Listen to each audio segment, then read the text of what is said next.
మంగ్లీ తమ్ముడి అకౌంట్లోకి డబ్బులు అంటూ నేను ఈ వార్త చాలా రోజుల నుంచి స్కిప్ చేసుకుంటూ వస్తున్నా, పట్టించుకుంటలేను.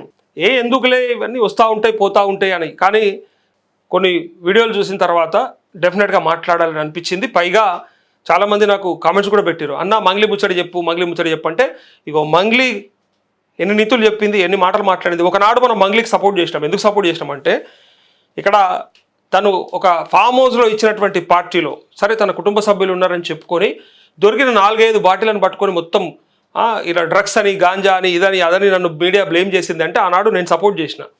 ఎట్టి పరిస్థితులలో అట్లా అంటే నేమ్ ఫేమ్ ఉన్న వాళ్ళని బ్లేమ్ చేయడానికి ఇట్లాంటివన్నీ కూడా చర్యలు చేస్తూ ఉంటారు. మీడియాలో ముఖ్యంగా అత్యుత్సాహం ఎక్కువైపోయింది, నాశనం పట్టిర్రు. చాలామంది ఆమె నెగిటివ్గా ట్రోల్ చేసిర్రు. అది తప్పు, మనది ఆధారాలు ఏంది మాట్లాడకూడదని చెప్పేసి ఆ రోజు నేను మాట్లాడి సపోర్ట్ చేసినోడిని ఇలా మాట్లాడాల్సి వస్తుంది. ఇప్పుడు ఆధారం దొరికింది కాబట్టి, ఆధారం దొరికేదాకా నేను సపోర్ట్ ఎక్కుకున్నా. ఏదో ఒక ఎవిడెన్స్ ఉంటేనే మాట్లాడదాం. అప్పటిదాకా మరి ఎవరు ఎన్ని చెప్పినా, ఎవరు ఎన్ని ఆరోపణలు చేసినా, అడ్వకేట్ ఏం చెప్పినా నేను పట్టించుకోలే.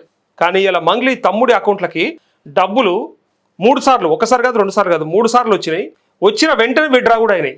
ఎట్లా వచ్చినాయి, ఒకవేళ అన్నోన్ పార్టీస్ వేస్తే ఎట్లా విత్డ్రా అయినాయి, మరి ఎక్కడ పోయినా డబ్బులు అని ఇప్పుడు అనుమానం మొదలైంది. అసలు ముచ్చట ఇగో ఎట్లా డబ్బులు వచ్చినాయి. ఇగో మైక్రో ఫైనాన్స్ కేసులో సంచలన మలుపు, రమావత్ మధు ట్రాన్స్ఫర్ చేసినట్టు గుర్తింపు. రమావత్ మధు అనేటోడు వాళ్ళ తమ్ముడికి 3 సార్లు ట్రాన్స్ఫర్ చేసిండు.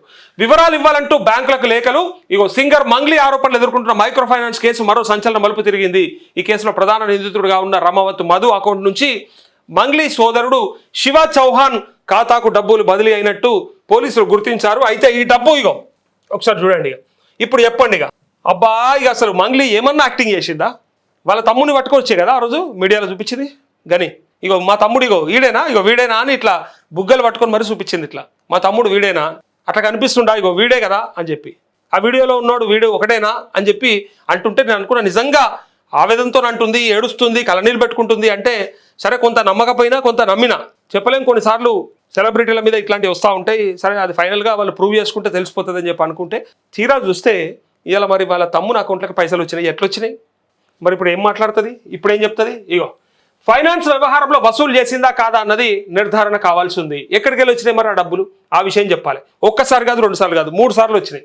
ఇగో ఇప్పటికే రమావత్ మధు, హిమకాంత్ రెడ్డి, శివ చౌహాన్లకు చెందిన బ్యాంక్ అకౌంట్ల స్టేట్మెంట్లు, లావాదేవీల నివేదికలు ఇవ్వాలని పోలీసులు ఆయా బ్యాంకులకు లేఖలు రాశారు. మంగ్లీతో పాటు ఆమె సోదరుడు శివ చౌహాన్, రమావత్ మధు తదితరులు కలిసి హైదరాబాద్లో పబ్ నిర్వహిస్తున్నామని, అచ్చంపేటలో స్కూల్ ఉందని చెప్పి వాటి అభివృద్ధికి పెట్టుబడులు పెడితే అధిక మొత్తంలో వడ్డీ ఇస్తామని చెప్పి కోట్లాది రూపాయలు వసూలు చేసినట్టుగా ఆరోపణలు వచ్చిన విషయం తెలిసిందే.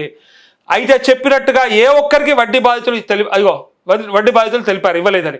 డబ్బు వాపసు చేయమంటే చేయకుండా బెదిరింపులకు పాల్పడ్డారని చెప్పారు. కాగా పటాన్ చెరువు జేపీ కాలనీ నివాసి వ్యాపారి అయిన కట్రిక సంతోష్, ఇటీవల రమావత్ మధు, హిమకాంత్ రెడ్డి, బండి శివకుమార్, పల్టియా భరత్, అట్లే శైలజ తదితరులు రియల్ వెంచర్ పేర తను మోసం చేసినట్టు సైబరాబాద్ ఎకనామిక్ అఫెన్సివ్ వింగ్ అధికారులకు ఫిర్యాదు చేశాడు. ఈ క్రమంలో పోలీసులు బిఎన్ఎస్ యాక్ట్ సెక్షన్ 318(4), 316(2) సెక్షన్లతో పాటు డిపాజిట్ దారుల హక్కుల పరిరక్షణ చట్టం సెక్షన్ 5 ప్రకారం కేసులు నమోదు చేశారు. కేసులో ప్రధాన నిందితుడిగా ఉన్న రమావత్ మధును ఇటీవలే అరెస్టు కూడా చేశారు. దర్యాప్తులో భాగంగా రమావత్ మధు బ్యాంకు ఖాతాలపై ఆరా తీయగా కీలక విషయాలు వెల్లడయ్యాయి. మధు అరెస్ట్ అయినప్పుడు కూడా ఒక అనుమానం ఉండే, ఏమన్నా కావాలని ఎక్కడి నుంచైనా ఫోర్సెస్ పనిచేస్తున్నాయా, ఏదో ఒక రకంగా మరి కావాలని వీళ్ళని కార్నర్ చేసే ప్రయత్నం జరిగిందా అని కొంత అనుమానం ఉండే. కానీ ఇలా 3 సార్లు బ్యాంకు నగదు, ఇగో చూసిరా, నగదు బదిలీ. సింగర్ మంగ్లీ సోదరుడు శివ చౌహాన్ అకౌంట్కు రమావత్ మధు 3 సార్లు నగదు బదిలీ చేసినట్టుగా నిర్ధారణ అయ్యింది. ఖాతాలో డబ్బులు జమ అయిన రోజే శివ చౌహాన్ విత్డ్రా చేసుకున్నట్టుగా తేలింది. వాని కాకపోతే వాడు ఎట్లా డ్రా చేసుకుంటాడు? అంటే పడంగానే ఒకసారి డ్రా చేసుకుంటాడు, మరి రెండోసారి, మరి మూడోసారి అంటే అన్నా వస్తే డ్రా చేసుకోవద్దా కావచ్చు. కానీ నువ్వు ఎట్లా డ్రా చేసుకున్నావు? అయితే ఇక్కడ ఖాతాలో డబ్బు జమ అయిన రోజే శివ చౌహాన్ విత్డ్రా చేసుకున్నట్టుగా తేలింది. అయితే రమావత్ మధు ఎంత మొత్తం నగదును ట్రాన్స్ఫర్ చేశాడు, మైక్రో ఫైనాన్స్ వ్యవహారంలో వసూలు చేసిన డబ్బేనా కాదా అన్న వివరాలను అధికారులు వెల్లడించలేదు. బ్యాంకులకు లేఖలు రాశారుగా. ఇగో కేసులో విచారణ ముమ్మరం చేసిన అధికారులు రమావత్ మధు, హిమకాంత్ రెడ్డి, శివ చౌహాన్లకు చెందిన అకౌంట్ల పూర్తి వివరాలు ఇవ్వాలని సంబంధిత బ్యాంకులకు పోలీసులు లేఖ రాశారు.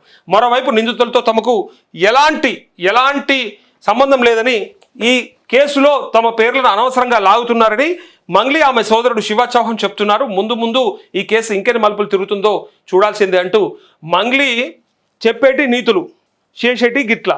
మళ్ళీ ఏమనంటే మా తమ్ముంది నాకేం ఎరక. ఎట్లా? ఎందుకు ఎరక ఉండదు? తమ్ముడు నీ తమ్ముడు కాదా? ఇప్పుడు రేవంత్ రెడ్డి తమ్ముళ్ళు కబ్జాలు పెట్టిన, రేవంత్ రెడ్డి తమ్ముళ్ళు కాంట్రాక్ట్లు పట్టుకున్న, రేవంత్ రెడ్డి తమ్ముళ్ళు అక్కడక్కడ భూదాహం చూపిస్తున్నా దాని గురించి మనం మాట్లాడతలేమా? డెఫినెట్గా నేమ్ ఫేమ్ ఉన్న వాళ్ళది, సెలబ్రిటీలది తెరిచిన పుస్తకం లెక్క ఉండాల్సి వస్తుంది, సమాధానం చెప్పుకోవాల్సి వస్తుంది. ఇలా మరి ఇట్లాంటి పనులు చేస్తే భవిష్యత్తు ఎట్లుంటుందో చూస్తారు. ఇలా తమ్ముడు చేసినప్పుడు ఆ మాత్రం దొరకలేకుంటున్నదా, లేదా తమ్ముడి మీద ఆ మాత్రం కంట్రోల్ లేదా, లేకపోతే నీకు తెలియకుండా చేసిండా, చెప్పి చేసిండా, ఇలా నీకు కూడా ఉందా భాగస్వామ్యం అని డెఫినెట్గా అడగాల్సి వస్తుంది ఇలా.